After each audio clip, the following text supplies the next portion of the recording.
Alright, it's Teedler back for another episode of Tyler Squared. I realized I didn't end off the last episode anyway, so we're back in the fourth hope. And this episode, we're gonna get a whole bunch of stuff. A lot more than we got yesterday. Like, as you can see, the yellow onion followed me, and there's my battery thingy that got left there. And I'm like, oh, wait a minute, I left this here. I'm gonna have to talk about this. So, I whistle to them for some reason. I don't know why. I do that sometimes. I'm stupid. I'm stupid sometimes. So, if you guys want to, like, leave comments on how this could be better, that would be great. Really appreciate it. In the least sarcastic way possible.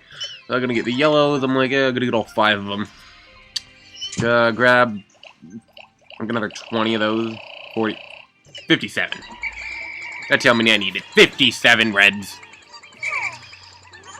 I was hoping they would all go to that, but they didn't. And that's a stone wall. You need the bomb rocks to blow those up. I think I blew that. Yeah, I blew that one up today. I got a lot more done, like day 3, I think. This area than anything else. It's like that first day is just, oh, look at all this stuff I gotta do. I got like a whole lot of parts this day, I think, like normally. So I go let the yellows get their pellet posies. Normally I stop them from doing that, but I didn't want to this time. So yeah. What else? Yeah, so they're gonna get that. Then I decided I was gonna talk about something while I waited. Then I kind of just left that group of yellows there while I went to go get a bunch of pellet posies. And this is like how I'm talking about how the AI is kind of derpy from last episode. I'll talk about that. But they don't really like doing it. That bridge there isn't gonna really do me any good because even if I build it early, it'll be gone by the next time I get here. Due to enemies in the area that like to eat bridges. I'll run into them later, and I'll show you them. Yeah, so... Where's that last yellow I got? Where is he? So, the mouse isn't covering him. Anyway, this is really awkward. So, I don't know where he went. He's somewhere. I get these yellows out of the ground. They were fine from the other day. So, yeah. They're doing things.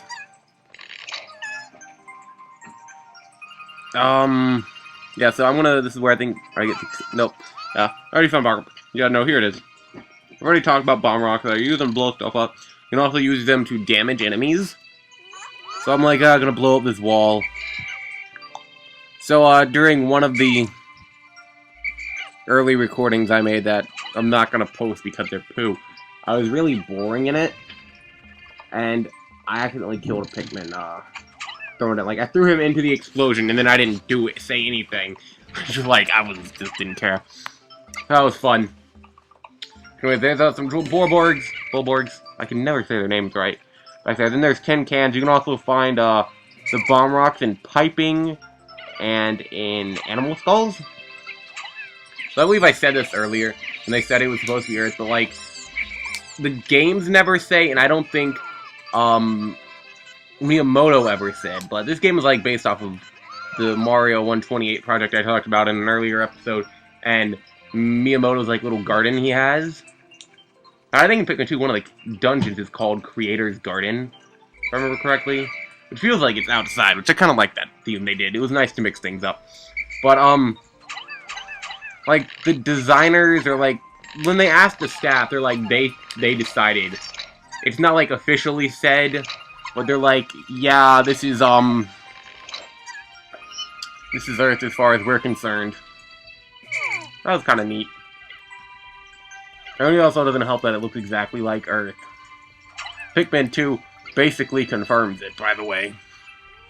So you blow up that and stuff. And, yeah.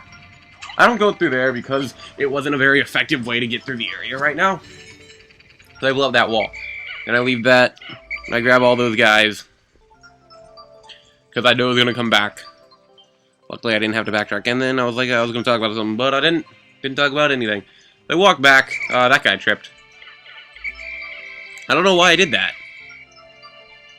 Why did I do that?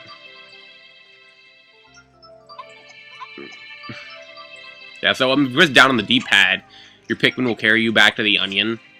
I was doing that. You're also invincible during that. I was going to talk about that, but I didn't. I guess I did. I wanted to see if it would work, because it didn't work on earlier when I tried it. So that's what happened. they killed that. I wasn't cool with it that time. So, as you can see, there's the speed differences between the Pikmin I was talking about earlier. And then this is about when I noticed, yeah, those guys are still there. So, I go to check to see if there's more bombs. They're all gone. Go on to the can thing. And then there's some Bulborgs there. And then I'm going to take a team of reds. I probably should have taken the yellows with me, too. Then I just kind of sweep through the area. And it takes me a really long time. Because these are Shearwigs. The darker purple ones with the larger jaws are the males who can actually damage your Pikmin. And then the females are the paler pink color, and they can't really do anything. But, yeah. They only take one Pikmin to carry, and I think only one can carry them. But it took me a while to kill these guys. And then, you can see there's a Bulborg back there. There's also a little one, if you can't see. So, yeah. So I had to stop them from doing that. Usually in this area, what I do is I kind of just kill all of them with like a big wave of Pikmin. And then after I collect everything, I just kind of use a wave and I collect everything else on the way back. So I was trying to kill that for the longest time. So I deposit them off somewhere. And I didn't want them carrying anything back yet. You can see there's the whimsical radar off on that little cliff there.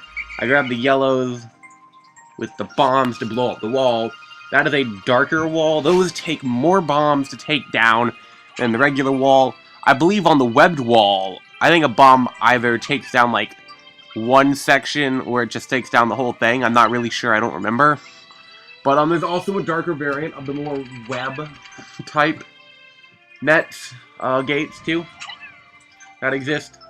They take a lot longer.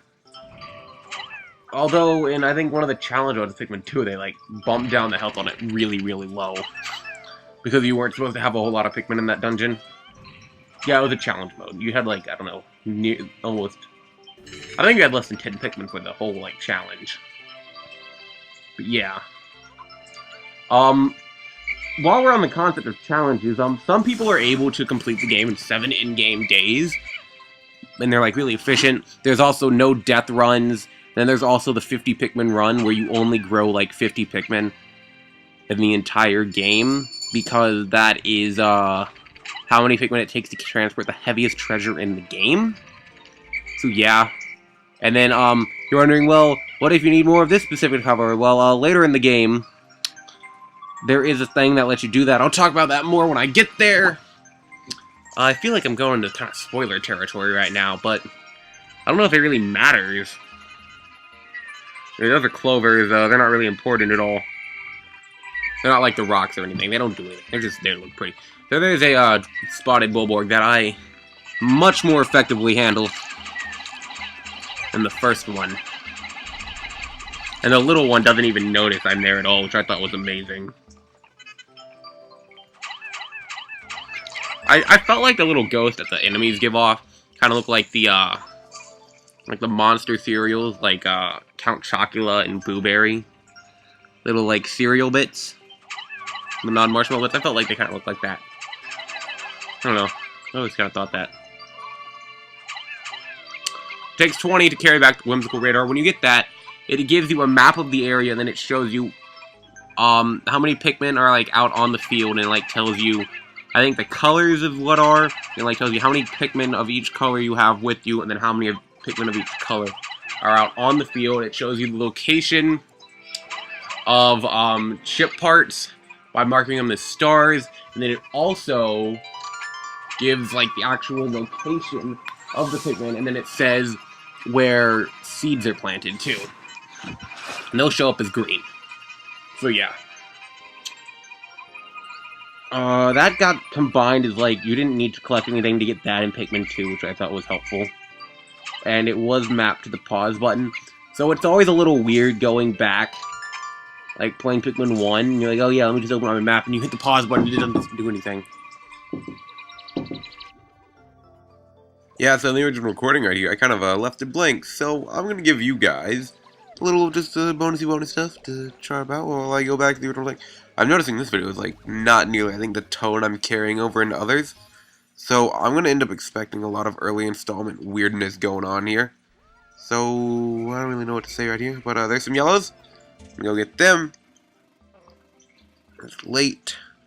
Get this all like, ready to upload before today's over. Let's see, what does I have a text message from Mr. Tyler saying? He says, I do have all them Mario Classics. I'd have to get my capture thing working. I've thought about Pokemon Reborn, though. Thought? Alright. I'm gonna ask, what is Poke Reborn? I'm gonna see if we can do a side-by-side Nuzlocke. That'll be fun. Send. Alright. Alright, so I messed up. Let's see, what are we gonna talk about? We'll throw them yellows around, grab some reds. I don't know, this is weird. Oh, whatever. It's not even recording, jeez. What the crap? So this is turned into like 7 for recording for this little like blank spot I have. It is taking forever. I can't believe I left that much blank space there. Like, jeez. What was I thinking? Honestly. It's ridiculous. I think I'm gonna keep this episode up. And I might redo it if it's not looking good. So yeah. Oh, tell me what you guys think. Needs to be done, tell me, and if not, I guess I won't. But yeah, I was looking at that one yellow trying to figure out where he was. Ah man, I slowly turned into a psychopath over the course of this game, by the way. Yeah, gonna get some nectar weed because Pikmin needed to grow. It's beautiful, really. So yeah, we're running out of time for the bonus material, I guess. So yeah, I guess that works. And shim sham woody bam bam bam bam. Billy Mays here. My eyes hurt. By the way, physics.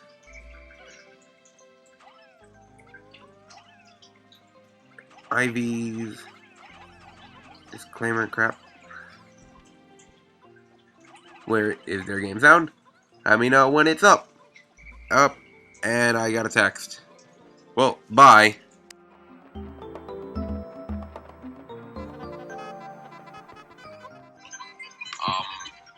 Yeah. There are a couple of changes to talk about. But I can do either version of Twilight. Okay, so back to what I was saying with Twilight Princess. I accidentally hit the spacebar and stopped recording. But Twilight Princess is the same game either way. It's a little easier on the Wii, quote unquote, because you can have 4 items set to your equip button, while you can only have 2 set to the equip button on the GameCube as opposed to the 4 on the Wii. But if I do, I'm probably just gonna finish up the Wii version because I bought that for my birthday last year, and then I got the GameCube one for Christmas. And I was like, oh, this is neat, because thinking like, oh, like, well, you got the same game. Well, if you've played not to sound rude, but if you've played Master Quest on the original Master Quest on the GameCube and compared to the Ocarina of Time 3D one, aside from I think maybe the damage you take, they flipped it left to right, so that like it messes with you, but I'll have like a basic idea of what I'm doing, so that should be enough. And if not, I'll just swap back to the Wii one. So I don't want to like play through the game 3 times before I do a Let's Play of it. I'm gonna actually play it. I'm like, oh, I'm gonna get ready for it. It's a long story, but it'll be flipped left to right. I'm probably not gonna add a link, but I'm just gonna say here, you're gonna want to do the opposite on the left to right angles of what I'm doing for yourself, and I'll kind of talk about that. I have access to Ocarina of Time. I think I can borrow the Collector's Edition disc, so I could do Master Quest if I wanted to, but I probably don't want to. I could also do Zelda 1 or 2, but I think those are on Animal Crossing. Minish Cap. I can do Skyward Sword, too. I like that one. Smash Brothers Brawl might happen. I really want to do Super Mario 3D World, but I'm going to save that one for the summer, when Mr. Tyler's going to be here, so we can do that one as a co-op one. We might use emulators to do co-op Kirby's Nightmare in Dreamland, even though I have, like, the Kirby... So I accidentally bought the original one thinking it was a different game, but I have Dream Collection and I have Nightmare in Dreamland, along with a Virtual Console purchase. I have it, like, in 3 different ways, so if I do Nightmare in Dreamland, I'm going to do Adventure. So, this day is almost over. I kind of sidetracked here, so yeah, I guess, so that happened. So yeah, the countdown's gonna happen. I guess I'm gonna end this video. when that does happen. And then we're going to be going to the Forest Nouvelle the next day, and that will be the thingy-madoos. So yeah.